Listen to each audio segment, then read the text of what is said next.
pensione, da qui all'eternità.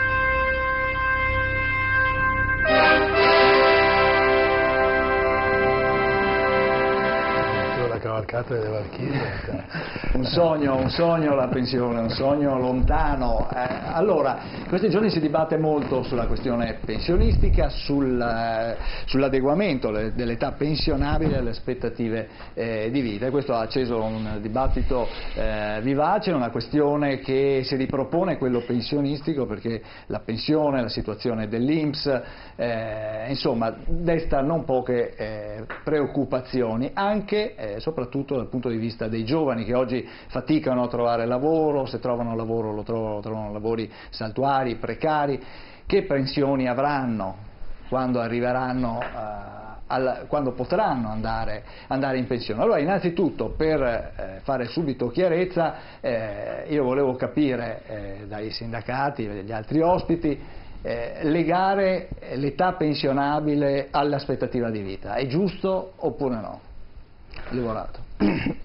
Beh, legare l'età pensionabile all'aspettativa di vita diciamo così, è un tecnicismo per andare a sopperire le mancanze economiche che abbiamo per mantenere questa istituzione che è la nostra pensione. Cioè, in questo momento tecnicamente è l'unica, diciamo, arma che si ha per poter far sì che tutto l'impianto che noi abbiamo, cioè il fatto che ci siano dei lavoratori che versano i contributi, dei pensionati che ogni mese ricevono la pensione, rimanga inalterato. Questo è vero dal punto di vista tecnico. Poi però la politica ha anche il compito di vedere i risvolti rispetto a queste questioni, perché non sono solo le questioni tecniche in un paese così complesso come l'Italia, ma ci sono anche gli aspetti, diciamo così, sociali, e la politica deve tener conto di questi.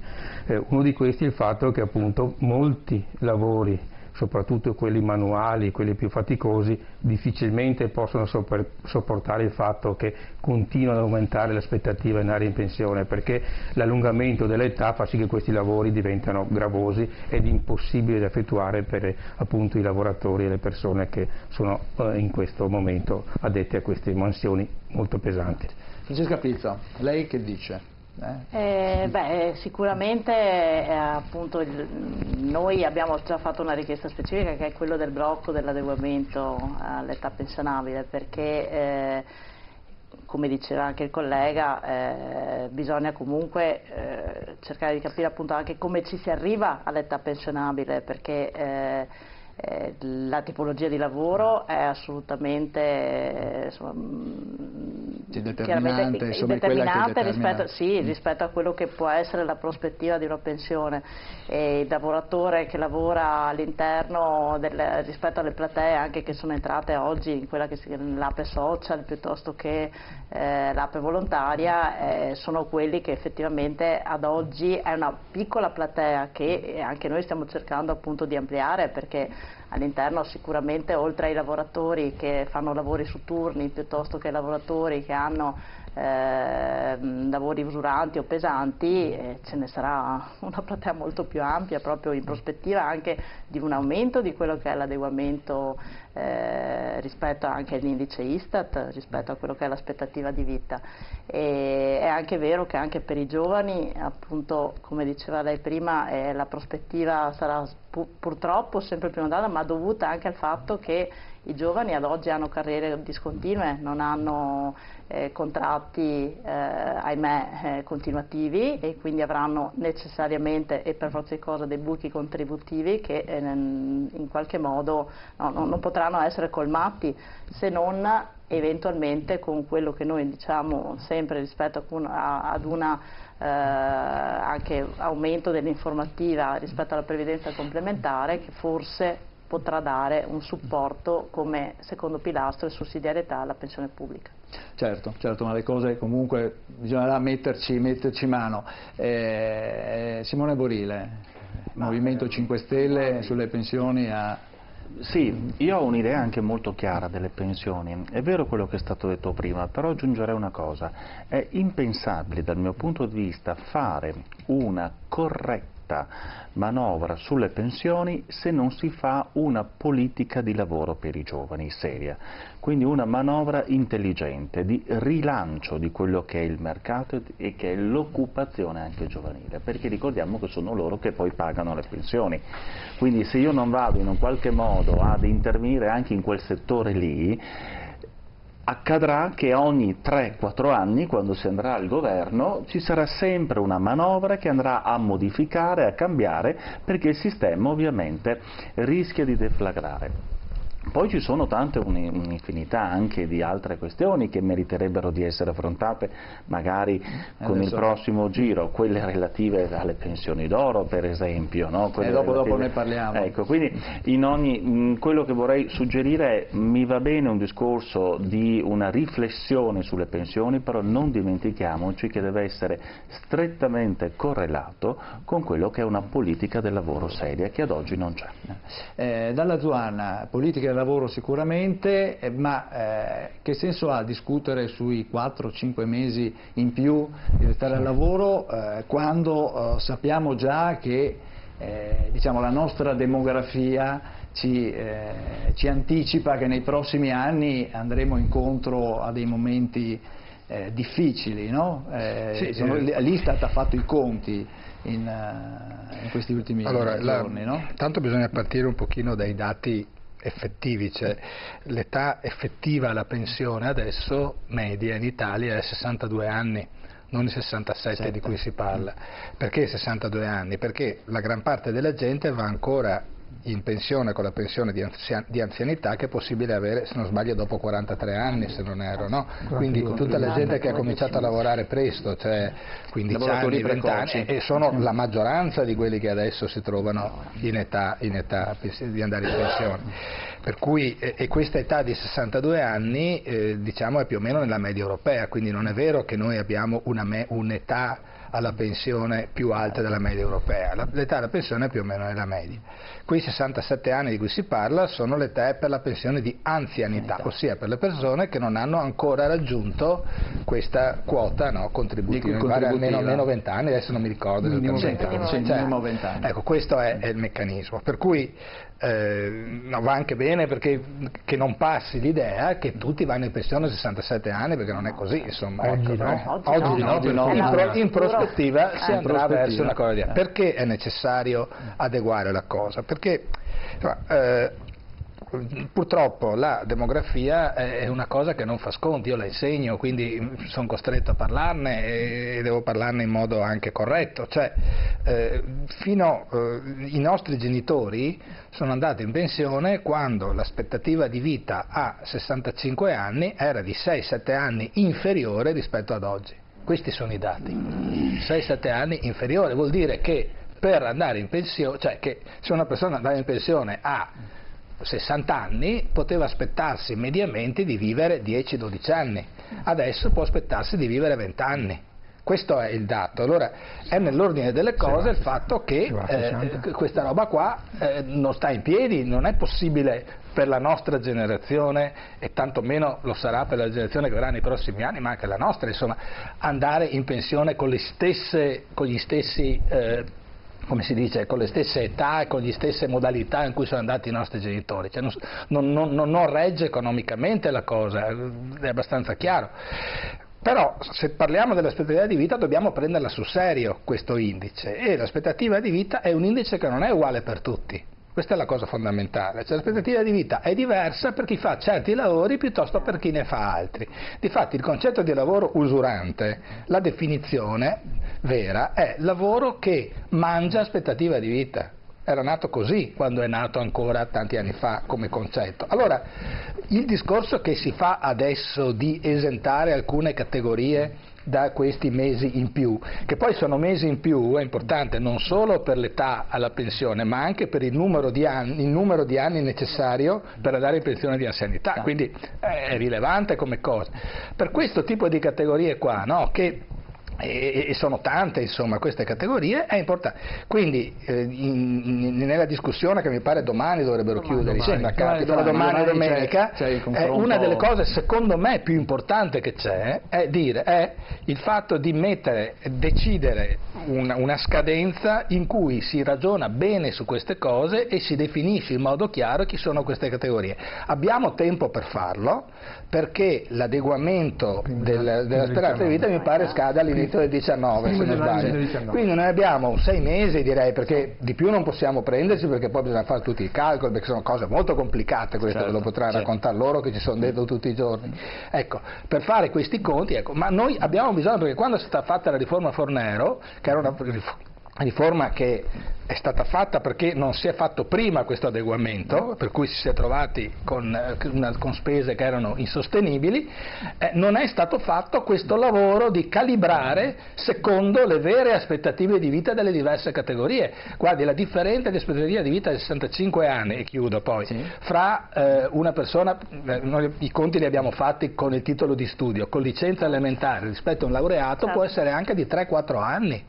3-4 anni, che vuol dire che se non facciamo questo lavoro i laureati hanno la pensione pagata dalle persone che fanno lavori più umili, e questo non va bene, per cui è importante mettere le mani su questo. Chiudo solo, se mi permette, sul discorso dei giovani.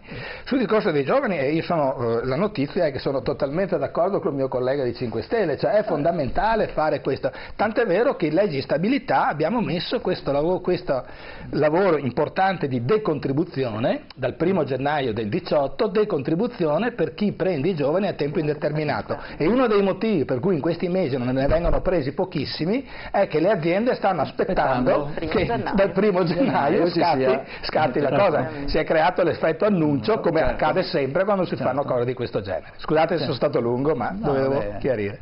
Professor Casen. Il problema sicuramente c'è il problema,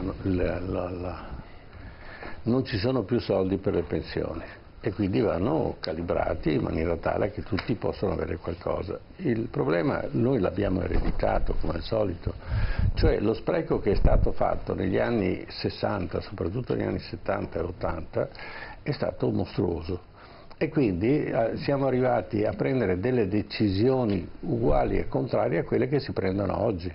Cioè le baby pensioni cosiddette, dove le persone potevano andare in pensione a 14 anni, ma in realtà in questi 14 anni potevano essere aggiunti, contati anche gli anni di studio, più eventualmente le maternità, più eventualmente le supplenze nel caso fossero insegnanti eccetera, faceva sì che a 10 anni avessero già di lavoro, avessero già maturato una pensione. Oggi questa pensione, che risale a quell'epoca, è di circa 1.800 euro per persone che, non per loro responsabilità, ma gli è stata data l'opportunità di andare in pensione subito, trovarsi pure un altro lavoro che viene fatto in nero, va bene, e questa, la somma totale di questa situazione è di circa 8 miliardi all'anno. Allora, se questi 8 miliardi all'anno, invece di essere distribuiti a persone che non hanno lavorato, che però sono state messe in condizione di poter andare comunque in pensione in maniera legale, qui la legalità spesso va in conflitto con la realtà, ecco, allora a questo punto non avremo tutte queste problematiche.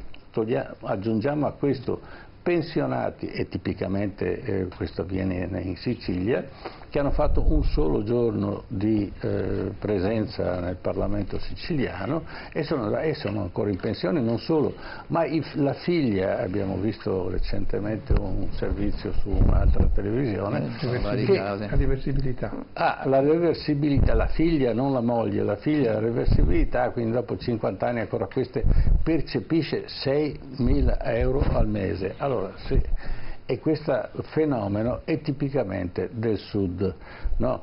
Allora bisognerebbe che da una parte provvedessimo in tempi rapidi a quello che si sta già facendo, però bisognerebbe rivedere un attimo quelli che sono i rapporti, gli esborsi inutili che vengono fatti da parte questi prelievi assurdi che vengono fatti quotidianamente e mensilmente, e parliamo di decine di miliardi di euro. Allora, se vengono tolte queste prebende, alla fine la gente potrà avere la propria pensione e non avere l'ansia di non poterci andare. Certo, vediamo di fare un attimo il punto della situazione con qualche grafica velocemente, così anche per i telespettatori a casa hanno la possibilità di capire un po' qual è la situazione. Allora, questa qui è, come si può leggere, un'istantanea sulle pensioni, la situazione al 1° gennaio 2017 per i residenti in Italia, ma sono esclusi gli statali e gli ex ENPALS. Allora vediamo, in rosso 11.374.000 sono le pensioni inferiori ai 750 euro, questo in base all'ammontare.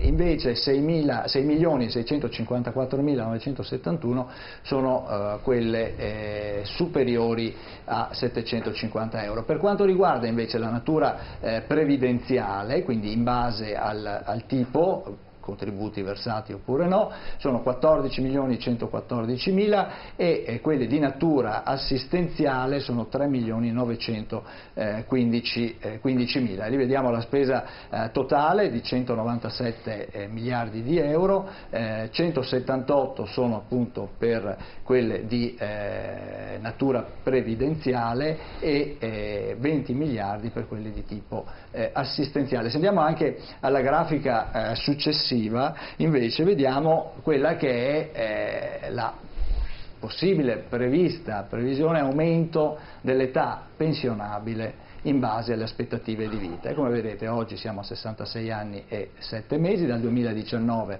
si dovrebbe andare in pensione a 67 anni e via fino ai 69 anni e 9 mesi del 2051, quindi chi arriva alla pensione di anzianità nel 2051 andrà in pensione a 70 anni, quindi uno che inizia a lavorare a 20 anni si ritrova con 50 anni di lavoro. Adesso lì bisognerà vedere se cambieranno gli anni di contributi o meno.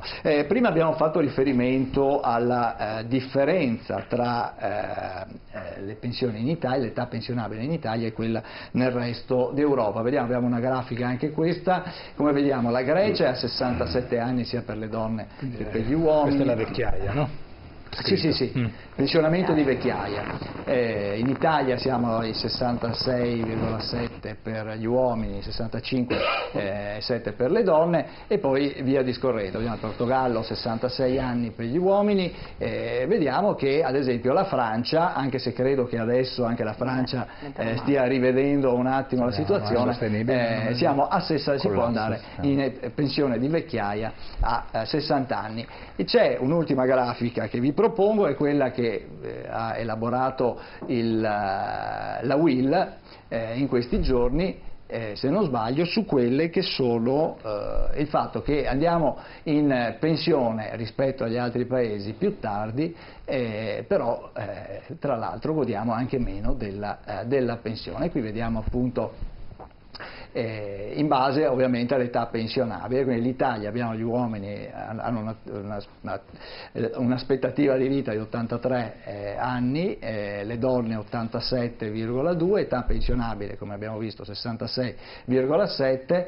e poi godiamo della pensione per meno anni, 16,4 contro i 18,9 della media dell'Unione Europea. Allora, il discorso dell'età pensionabile e dell'aspettativa di vita è il pilastro del sistema, dice il ministro Poletti. Ascoltiamolo cosa ha detto dopo l'ultimo incontro con i sindacati.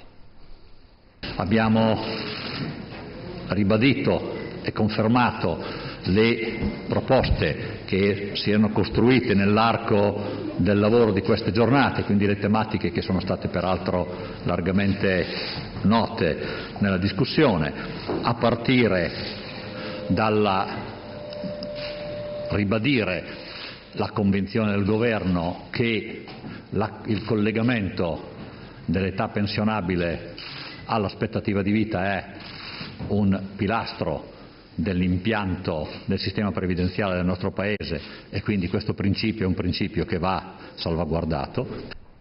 Ecco, questo è un principio che va salvaguardato. Levorato. Dalle immagini che abbiamo visto prima, dalle grafiche, delle slide, emergono due cose importanti. La prima, che ancora una volta in questo Paese non si è fatta chiarezza tra assistenza e previdenza.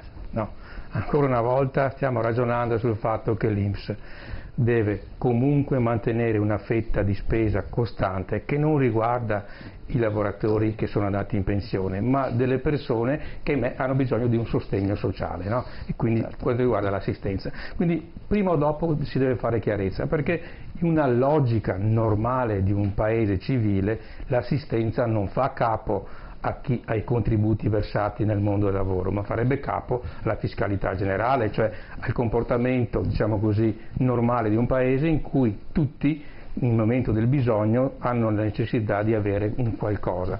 E la prima cosa, la distorsione è questa, e quindi prima o dopo, se non si mette mano a questa, avremo sempre questo problema di tenuta dell'INPS. L'altra questione, è vero quello che diceva il senatore prima, che a tutt'oggi andiamo una media di 62 anni circa, ma è anche vero che le previsioni, le vediamo, sono queste e i dati sono inconfutabili. Il fatto per esempio che i lavori siano saltuari, che si entra nel mondo del lavoro molto più tardi, che purtroppo i contributi non sono sempre sufficienti ad arrivare ad avere gli anni per andare via con la pensione maturata col livello di anzianità.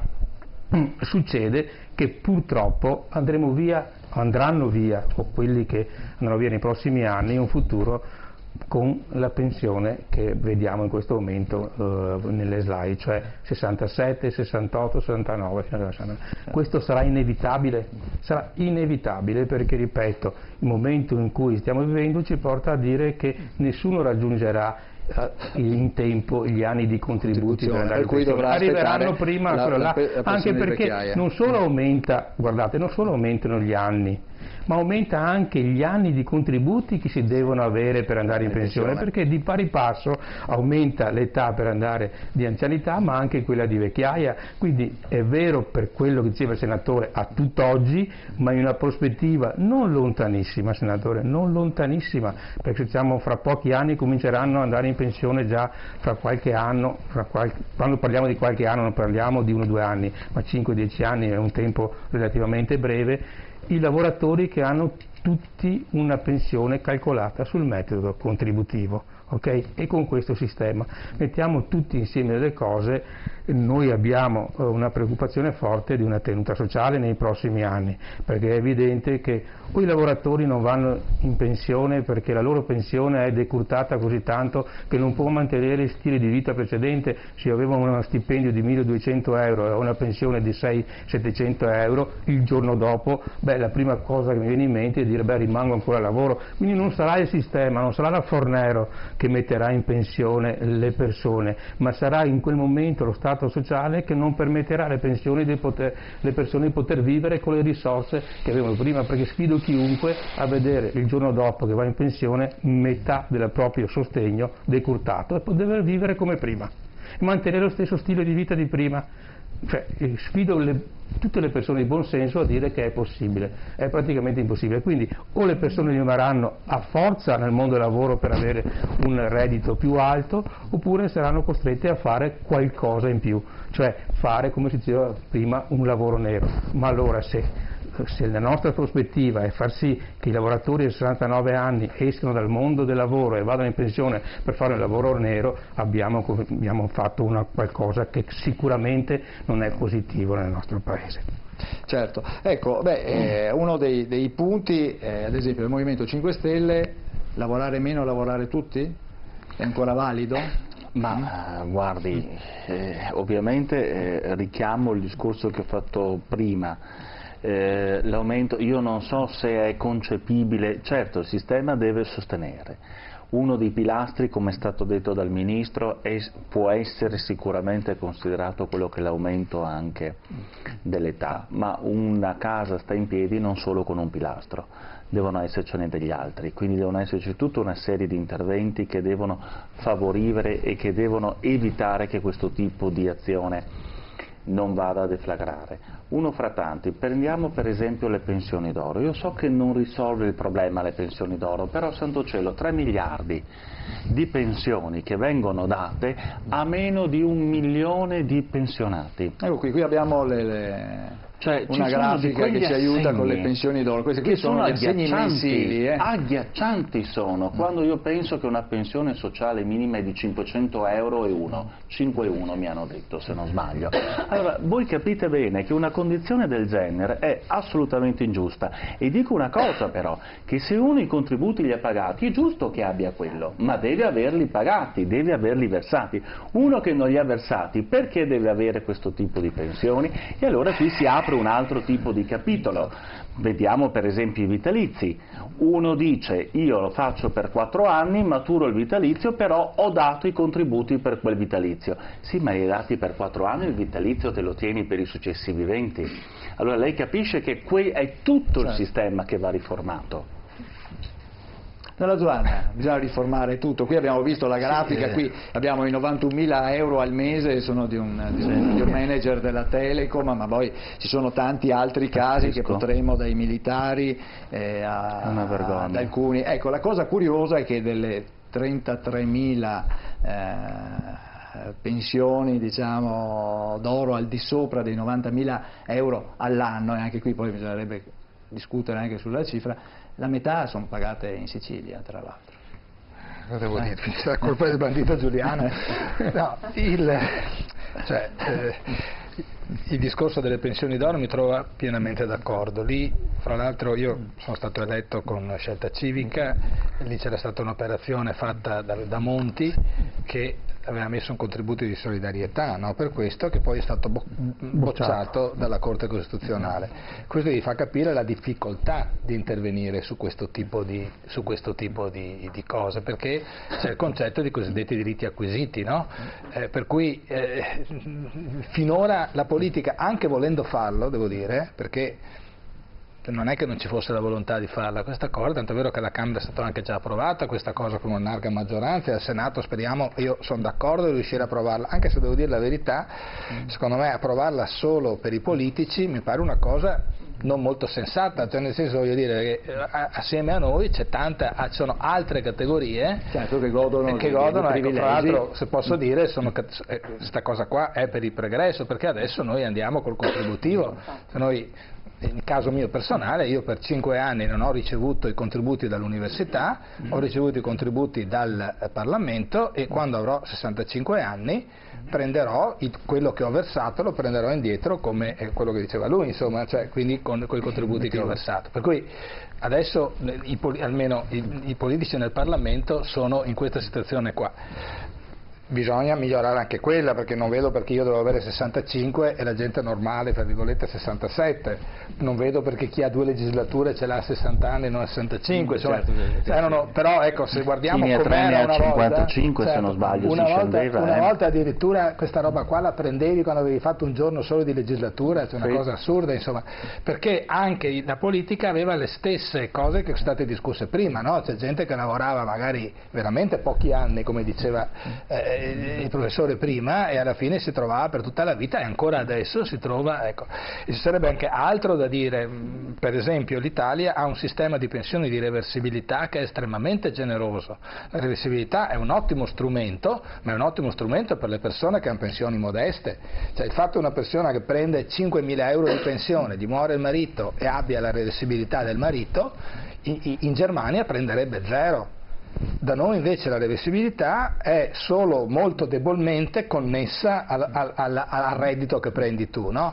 È importante fare questi discorsi perché parliamo di cifre immense alla fine sul bilancio dello Stato. Se si va a fare le somme di tutto, perché le pensioni hanno un problema grosso che non bisogna tacere, cioè dire un mese in più di pensione, non è solo un mese di pensioni in più che prendi, ma è anche un mese di contributi in meno che versi. Quindi è pesante la cosa, cioè, da un punto di vista dei soldi, ecco, questo, e chiudo, ci fa capire quanto è importante intervenire su questo. Io credo che l'idea di bloccare un attimo le cose e di intervenire e usare i primi mesi della prossima legislatura per fare un intervento fatto bene su sta roba, perché farlo in fine legislatura è praticamente impossibile, perché vuol dire, è difficilissimo dire a te sì, a te no. È anche quello che ha frenato, se posso dire, un po' anche il sindacato di intervenire tanto su sta roba, perché se tu dai qualcosa delle categorie devi non darlo a degli altri e non è facile, no? Perché poi ci sono i casi individuali e penso che verranno fuori anche adesso sugli SMS, sulle telefonate, no? Delle persone che ti dicono ma io cosa gli vuoi dire? È così, però a un certo punto bisogna trovare il modo per trovare soluzioni equilibrate. Francesca Pizzo, non so se vuole anche rispondere all'ultimo SMS che è arrivato. In realtà io volevo dire che io rientro sicuramente nella casistica della slide di prima, nel senso che avendo iniziato a lavorare a 30 anni in regola, perché prima ero precaria della scuola e avevo pochi contributi, quindi sicuramente sarò una di quelle che andrà in pensione a 69. Esatto, 69. Perché poi come contributi si innalzeranno, ecco, quindi io rientro in quella casistica. E sicuramente una delle cose che stiamo portando avanti e che pare avere anche avuto una buona risposta è la valorizzazione del lavoro di cura da parte delle donne, perché sappiamo che le donne vogliono scontare un anno, mi pare. Sì, 6 mesi adesso, 6 mesi fino a un massimo di 2 anni, noi avevamo chiesto un anno fino a un massimo di 3. E proprio perché il lavoro di cura è al 99% sempre a carico delle donne, quindi questa è una delle cose che stiamo portando avanti e che sicuramente deve essere valutata come prioritaria, perché appunto sia per quanto riguarda figli ormai che se ne fanno sempre meno, ma soprattutto per quanto riguarda gli anziani, visto che poi l'aspettativa di vita aumenta e molto spesso le donne si trovano ad avere magari figli adolescenti e genitori anziani da gestire. Certo, la questione figli poi è un altro problema che è un boomerang, diciamo tra virgolette, meno figli, meno forza lavoro e quindi meno persone che poi potrebbero pagare. Ci sono dei dati di oggi che dicono, che sanciscono il fatto che i nipoti stanno molto peggio dei nonni in questo paese. Sono usciti proprio oggi dei dati importanti e questo sta a significare, voglio dire, che se è vero che c'è un problema di pensioni, nel senso che c'è un problema strutturale rispetto a questa dinamica delle persone che vanno in pensione, c'è un problema molto grosso per chi forse la pensione la vedrà, quindi su queste riflessioni importanti i sindacati ci sono, ecco che non è che vogliamo fare le modifiche solamente perché non ci va bene la legge Fornero, vogliamo fare delle modifiche che vadano incontro a delle esigenze, quindi in realtà poi è vero che questi 5 mesi non sono tanti o non sono pochi, però non sono sicuramente lo stravolgimento della legge Fornero. Certo. Professor Casen, qua il tempo è scappato via, però abbiamo bisogno un po' di... porre un tetto massimo alle pensioni potrebbe essere una soluzione. No? Cioè rivedere... No, perché io ho il mio notaio che per esempio ha versato fino adesso contributi per 3 milioni. Quando andrà in pensione sicuramente non avrà vita così lunga da potersi riportare a casa, quindi il concetto di contributo è un concetto, diciamo, che è egualitario, nel senso che tutti si agevolano, quello più ricco paga di più e quindi poi avrà qualcosa di meno, ma aiuta invece quelli che i notai più poveri, ecco, diciamo, nella fattispecie. Pochetti sono, però. Sono pochi quelli poveri. Mi hanno detto invece che qualcuno se ne sarà. Torniamo sempre in Sicilia perché appunto chiedevo, ma ci sono notai poveri? Si dice in Meridione spesso il notaio non è così abbiente quanto invece il notaio del nord, evidentemente ci sono meno transazioni, meno atti da fare, quindi ha più difficoltà e quindi se io aiuterò quegli altri. Quello che è importante è che si tolgano le spese inutili, le pensioni assurde, non le pensioni meritevoli. Allora, se togliamo quelle, se torniamo agli 8 miliardi all'anno di pensioni, no? E le moltiplico per 10 anni, vuol dire che ho 80 miliardi accantonati e quindi questa corsa alla vecchiaia la posso interrompere, ma bisogna che la politica veda il problema da un altro punto di vista. Rimettiamo il contatore non al limite delle pensioni, ma effettivamente a quello che realisticamente si può fare come risparmio. Risparmiando si può anche dividere le pensioni in maniera un po' più equa, e avere delle pensioni da 500 euro oggi. Poi peraltro voglio sottolineare che il problema pensioni ci casca addosso con l'euro, perché se pensavamo che un pensionato che prendeva 1 milione era un pensionato tutto sommato che poteva sopravvivere, oggi con 500 euro è un poverello. Allora dobbiamo pensare anche che la strategia, il rapporto tra la moneta e la pensione va ripensata, e ci sono degli economisti che possono darci le soluzioni, ma non tagliando le pensioni. Questo direi che è una cosa non percorribile. Allora, su questa osservazione, professor Casini, vorrei fare un ultimo giro di commenti, perché purtroppo il tempo adesso dobbiamo parlare anche poi dello sciopero dei medici. Allora, Levorato, questo è un altro aspetto, no? Cioè, infatti anch'io prima dicevo, ma 3.000 euro sono una pensione d'oro oggi? Il tetto alle pensioni col sistema contributivo di fatto viene messo tecnicamente, con questo sistema c'è il tetto alle pensioni. Il problema che poneva il professore prima era un po' diverso, diceva: come facciamo a risolvere il problema di quello che c'è già, cioè delle pensioni d'oro che esistono già e che non hanno versato i contributi, delle pensioni che escono dalla legge Fornero, perché noi ci dimentichiamo che in alcune categorie sono ancora al di fuori della legge Fornero e che non sono mai state riportate dentro. Poi ci sono alcune zone dell'Italia che purtroppo, volenti o nolenti, sono ancora fuori o sono al limite, non sono all'interno della legge Fornero. Cioè, ci sono alcune operazioni che la politica dovrebbe fare, no? Per fare chiarezza, per rendere omogenea la cosa, sia dal punto di vista geografico sia dal punto di vista delle categorie di lavoratori. Ma la cosa che diceva il professore rispetto alle pensioni brevi, anche qua è vero che questi lavoratori sono andati via, c'è la questione dei diritti acquisiti. È vero però che questi lavoratori non si ha la possibilità di sapere come fare per mantenerli, perché è evidente che hanno bisogno di avere una pensione.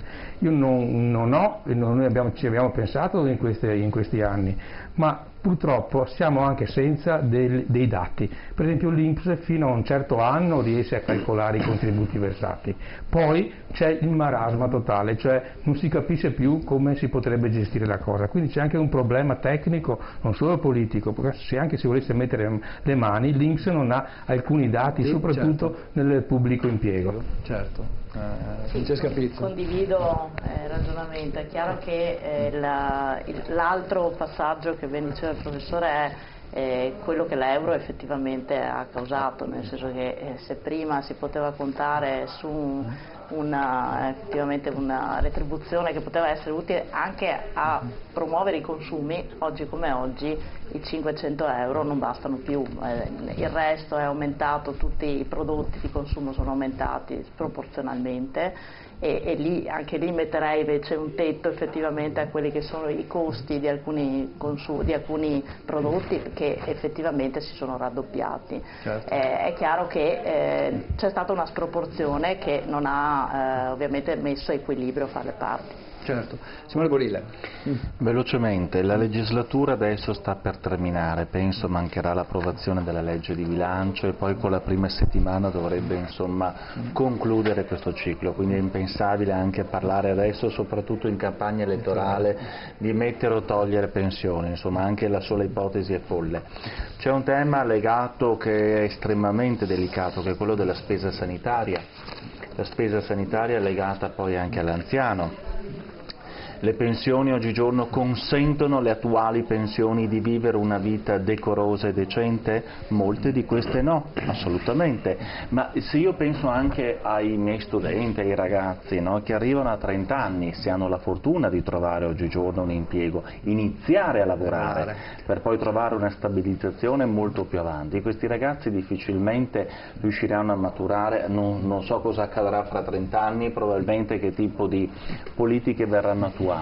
Questi ragazzi oggigiorno non sono neanche in grado di chiedere un mutuo in banca, non lo possono fare, non hanno un contratto di lavoro a tempo indeterminato, probabilmente andranno in affitto, arriveranno un domani a 70 anni che non avranno una casa, avranno questa minima pensione che avranno, che dovranno ovviamente versare poi per pagarsi probabilmente una vita di sopravvivenza, ecco questo, quindi la situazione è pesante. Certo, bisogna fare qualcosa assolutamente. Dalla Zuanna, chiude lei. Sì, io volevo aggiungere un'altra cosa, se posso, visto che ho anche l'opportunità di avere due bravi sindacalisti che almeno da quello che avete detto mi sembra che siete proprio sul pezzo sulla cosa, giustamente, anche più di noi. Bisogna anche avere un po' di creatività su questa cosa. Per esempio sarebbe importante sviluppare dei meccanismi misti di pensione e stipendio. Faccio l'esempio di mia sorella, che lei è andata in pensione dalla scuola cosa aveva, 63 anni, 64 anni, una cosa del genere, è passata di colpo da fare 18 ore alla settimana di insegnamento a 0. Lei avrebbe potuto continuare facendo, che so io, 9 ore, 10 ore e fare, quindi se lei avesse potuto fare altri 2-3 anni con meccanismo misto, prendendo la pensione per le ore che non faceva e lo stipendio per quello che faceva, avrebbe continuato a versare una parte di contributi e cose di questo genere. Chiaro che sono cose non semplicissime, specialmente nelle imprese private, da pensare. Anche nel pubblico. Ecco, però non è impossibile, nel senso che se noi usciamo un po' da una logica, no, di uscita rigida dal lavoro e pensiamo a un'uscita, finora abbiamo solo l'ingresso flessibile nel lavoro, invece noi dovremmo avere meno ingresso flessibile e più uscita flessibile, perché questo ci permetterebbe anche di recuperare anche persone che, una cosa importante ha detto prima il sindacalista e voglio sposarla anch'io, abbiamo alcune categorie che sono fuori dalla Fornero e non ha nessun senso. Un esempio che faccio sempre io è quello per esempio dei funzionari di polizia che vanno in pensione a 60 anni, non possono lavorare oltre i 60 anni. E non sono quelli che vanno col mitra per la strada, sono quelli che stanno seduti in ufficio a fare i passaporti, eccetera. Quindi non ha nessun senso, dobbiamo su quello riuscire a intervenire e a fare. E speriamo che qualcosa succeda di positivo prossimamente. Domani l'incontro, insomma, avremo modo di tornarci a confrontare su questa cosa. Grazie a Pietro Lavorato della UIL Pensionati di Padova, grazie a Francesca Pizzo della CISL Padova e Rovigo, grazie a Simone Borile, Movimento 5 Stelle, grazie al senatore Giampiero Dalla Zuanna del Partito Democratico. Grazie, adesso andiamo in pubblicità, ma non lasciateci perché torniamo e parliamo di un altro bel tema, che è quello dello sciopero dei medici di base e del piano sociosanitario del Veneto, tra poco.